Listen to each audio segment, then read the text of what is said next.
শরীয়তপুরের সখীপুরের ৬ বছরের শিশু তাইবা হত্যাকাণ্ড এখন এক নতুন মোড় নিয়েছে। পারিবারিক জমি সংক্রান্ত বিরোধকে কেন্দ্র করে আপনজনের পরিকল্পনায় এই হত্যাকাণ্ড সংগঠিত হয়েছে বলে জানিয়েছে পুলিশ।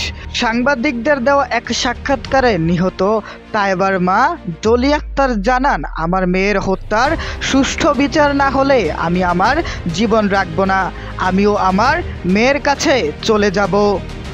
2 দিন নিখোঁজ থাকার পর গত শুক্রবার 26 সেপ্টেম্বর পাশের বাড়ির সেপটিক ট্যাঙ্ক থেকে তাইবার নিথর দেহ উদ্ধার করে পুলিশ। প্রথমে গলা টিপে ও পরে কাপড় পেঁচিয়ে শ্বাসরোধ করে তাইবাকে হত্যা করা হয়েছিল বলে জানায় পুলিশ।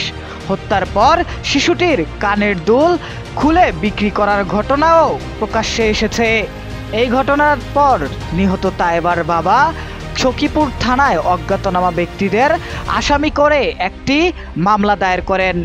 মামলার প্রেক্ষিতে সখীপুর থানা পুলিশ প্রথমে 3 জনকে গ্রেপ্তার করে। গ্রেপ্তারকৃত 3 জন হলো আয়েশা বেগম, নাসিমা বেগম ও আসিফ ব্যাপারী। আদালতে মূল আসামি আয়েশা বেগমের 7 দিনের রিমান্ড চাইলেও তার 2 দিনের রিমান্ড মঞ্জুর করা হয়। পরবর্তীতে আসামিদের জিজ্ঞাসাবাদ করলে তারা তাদের আরেক সহযোগীর নাম প্রকাশ করে এবং পুলিশ তাদের আরেক সহযোগী শাহনাজ বেগমকে গ্রেপ্তার করে।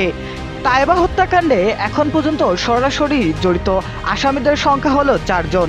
এই 4 জন হলো নিহত তাইবার চাচি আয়েশা বেগম এবং তার সহযোগী নাসিমা বেগম, শাহনাজ বেগম ও আসিফ ব্যাপারী।